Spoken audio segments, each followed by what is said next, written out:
سال کا وفاقی بجٹ 12 جون کو پیش کیا جائے گا. وفاقی وزیر طارق فضل چودھری کا اعلان. بولے کہ بجٹ جمعہ 12 جون کو قومی اسمبلی میں پیش کیا جائے گا. وزیر خزانہ محمد اورنگزیب بجٹ قومی اسمبلی میں پیش کریں گے. سینٹ کا اجلاس بدھ شام 4 بجے اور قومی اسمبلی اجلاس 5 بجے ہوگا. صدر مملکت نے وزیر اعظم کی ایڈوائس پر دونوں ایوانوں کا اجلاس بدھ کو طلب کر لیا.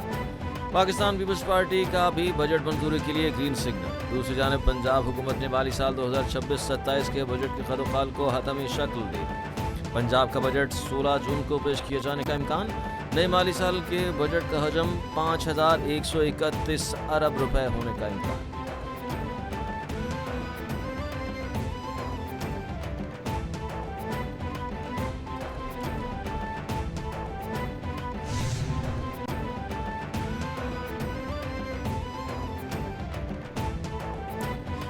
اداروں کی جانب سے آزاد کشمیر میں امن دشمنوں کے خلاف شکنجہ مزید سخت. اداروں کی مظفر آباد میں خفیہ اطلاعات پر کامیاب کارروائی.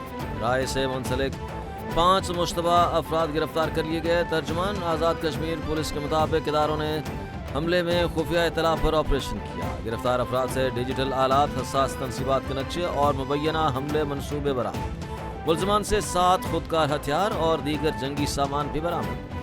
حکومت آزاد کشمیر کا 4 مطلوب افراد کی گرفتاری میں مدد فراہم کرنے والے شخص کے لیے 1 کروڑ روپے انعام کا اعلان کر دیا گیا. فہرست میں شوکت نواز میر، عمر نذیر کشمیری، خواجہ عمران ارشد اور سردار امان خان شامل.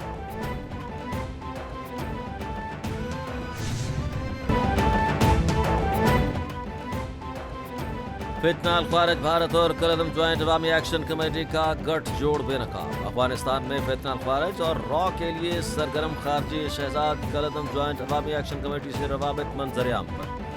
خارجی شہزاد نے طالبان افغان سے بھارتی تحریر کرتا بیانیہ پڑھ کر کالعدم جوائنٹ عوامی ایکشن کمیٹی کو ہدایت دی. کالعدم جوائنٹ عوامی ایکشن کمیٹی احتجاج کر کے آپ سے آزادی لینا چاہتی تھی جو ان کا حق ہے.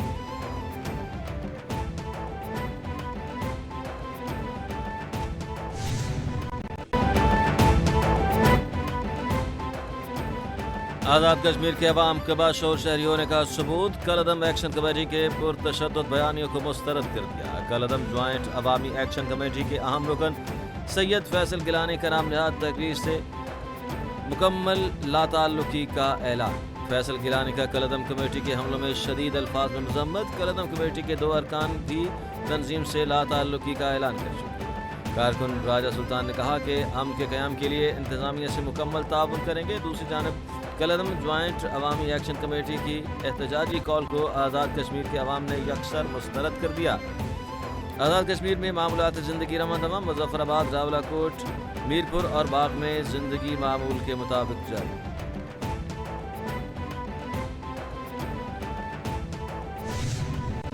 کچھ سازش یا کچھ ایسی چیزیں جو ایک حقوق کے نام پہ کی جا رہی ہیں وہ لوگ ایکسپوز ہو رہے ہیں. لوگوں کی جان و مال کے تحفظ کے لیے سارے اقدامات کیے جا رہے ہیں. وفاقی حکومت نے بڑی سنسیئرلی ان تمام مطالبات پر غور و خوض نہیں بلکہ عمل درآمد بھی شروع کر دیا تھا. اس عمل درآمد کے ہوتے ہوئے یہ سب کچھ ہونا جو ہے یہ اس بات کی نشاندہی ہے کہ ان کا مقصد کچھ اور ہے. آزاد کشمیر میں حالات قابو میں ہے. لوگوں کی جان و مال کی حفاظت کی جا رہی ہے. وزیر مملکت داخلہ طلال چودھری نے کہا کہ راولہ کوٹ ہو یا باقی علاقے حالات قابو میں ہیں، سب نارمل ہے. کالعدم تنظیم بے نقاب ہو رہی ہے. کل ایک آڈیو بھی سامنے آئی ہے. صحافی کے سوال کے جواب میں کہا کہ اموات کی تفصیلات کے لیے پریس ریلیز جاری کر دی جائے گی. ان کے مطالبات سے واضح ہے کہ ان کا مقصد عوامی بھلائی نہیں کچھ اور ہے.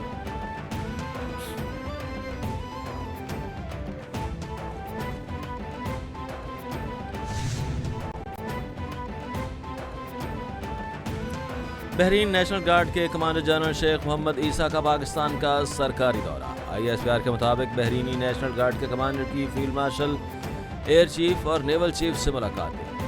شیخ محمد بن عیسیٰ کی chief of defence forces Syed Asim Munir سے ملاقات. علاقائی سلامتی، 2 طرفہ دفاعی تعاون پر تبادلہ خیال. کمانڈر بحرین نیشنل گارڈز کی ایئر چیف ظہیر احمد بابر سدھو سے ملاقات. 2 طرفہ دفاعی تعاون اور علاقائی سلامتی پر تبادلہ خیال. ملاقات میں دفاعی ٹیکنالوجی، فضائی دفاعی چیلنجز اور مربوط دفاعی فن تعمیر پر توجہ دی گئی۔ کمانڈر بحرین نیشنل گارڈ نے خطے میں تعاون پر پاک بحریہ کے تعمیری کردار کو سراہا اور پاکستانی مسلح افواج کی مہارت کی تعریف کی۔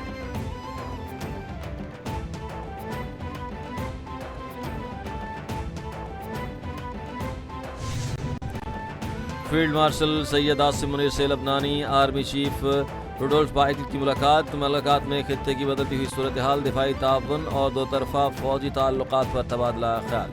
خطے میں سلامتی فروغ، دفاعی تعاون اور دو طرفہ عسکری تعلقات بڑھانے کے پہلوؤں پر تبادلہ خیال۔ ملاقات میں باہمی دلچسپی، علاقائی سیکیورٹی اور دفاعی تعاون پر گفتگو۔ دونوں ملکوں کی فوج کے درمیان پیشہ ورانہ روابط مضبوط بنانے پر اتفاق۔ فیلڈ مارشل عاصم منیر نے لبنان کے ساتھ پاکستان کے دینی اور دوستانہ تعلقات کی اہمیت کو بیان کیا۔ کہا کہ پاک فوج لبنانی مسلح افواج کے ساتھ دفاعی تعاون کا مزید وسعت دینے کے لیے پرعزم ہے۔ لبنانی آرمی چیف کو گارڈ آف آنر پیش کیا گیا۔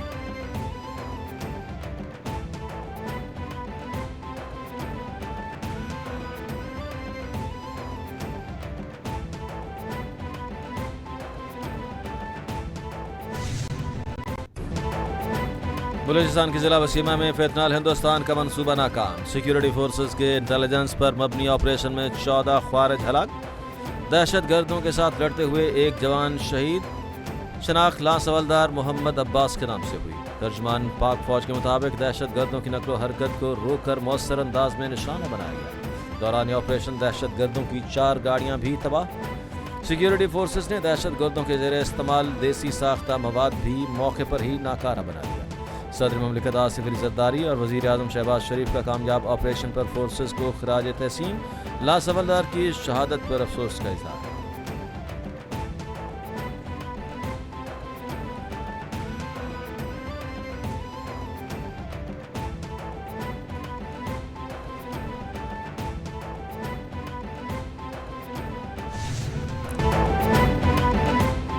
ایران سے آئندہ 2 سے 3 روز میں معاہدات طے پا سکتا ہے، ایران کے ساتھ معاہدے کا منصوبہ پیش کر سکتے ہیں۔ ایران کے ساتھ مذاکراتی عمل اچھے انداز میں جاری ہے۔ امریکی صدر ٹرمپ نے کہا کہ میرا ماننا ہے کہ ایران معاہدے پر دستخط کرنے میں دلچسپی رکھتا ہے۔ آبنائے ہرمز کی ناکہ بندی پوری قوت سے برقرار رہے گی۔ ایران تنازع کے خاتمے کے بعد تیل کی قیمتیں نیچے آ جائیں گی۔ نیتن یاہو سے کہا ہے کہ ایران کے حملوں کا جواب نہ دیں، نئی جنگ کا گرین سگنل نہیں دے سکتا۔ نیتن یاہو کو واضح کر دیا ہے کہ ایران کے خلاف جنگ میں خود کو میدان میں اکیلا پاؤ گے۔ ایران کے خلاف اسرائیلی فوجی حملوں کی کامیاب رہا ہے۔ کشیدگی میں کمی کے لیے 5 ملکوں نے رابطہ کیا۔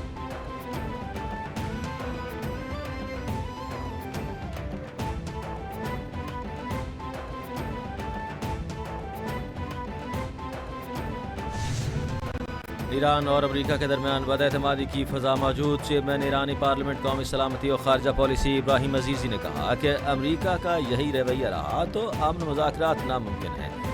ابھی تک کوئی فریم ورک تیار نہیں، ہمیں امریکہ پر اعتبار نہیں۔ ٹرمپ کی جانب سے سنجیدگی نظر نہیں آئی تو مذاکرات پر اعتراض نہیں ہوگا۔ یورینیم کے زودگی اور جوہری معاملات پر کوئی مذاکرات نہیں ہو رہے۔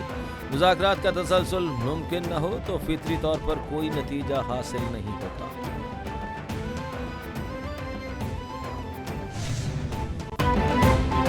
بجلی صارفین کے لیے ریلیف، ملک بھر کے لیے بجلی میں ₹1.98 فی یونٹ سستی، نیپرا کی بجلی سستی کرنے کا نوٹیفیکیشن جاری۔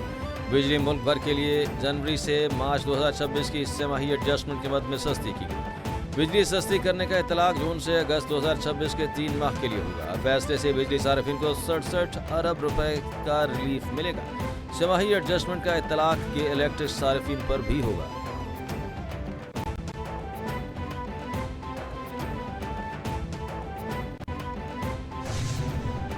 وزیر اعظم کی زیر صدارت بجلی کی تقسیم کار کمپنیوں کی نجکاری کا جائزہ اجلاس۔ شہباز شریف نے بجلی تقسیم کار کمپنیوں کی نجکاری کے عمل کی رفتار تیز کرنے کی ہدایت دیتے ہوئے کہا کہ خسارے کا شکار ریاستی ملکیتی اداروں کی نجکاری ترجیح ہے۔ نجکاری کے عمل کو انتہائی شفاف طریقے سے مکمل کیا جائے۔ ڈسکوز کی نجکاری کے بعد مضبوط ریگولیٹری فریم ورک بنایا جائے۔ پہلے مرحلے میں اسلام آباد، گوجرانوالہ اور فیصل آباد کمپنیوں کی نجکاری ہوگی۔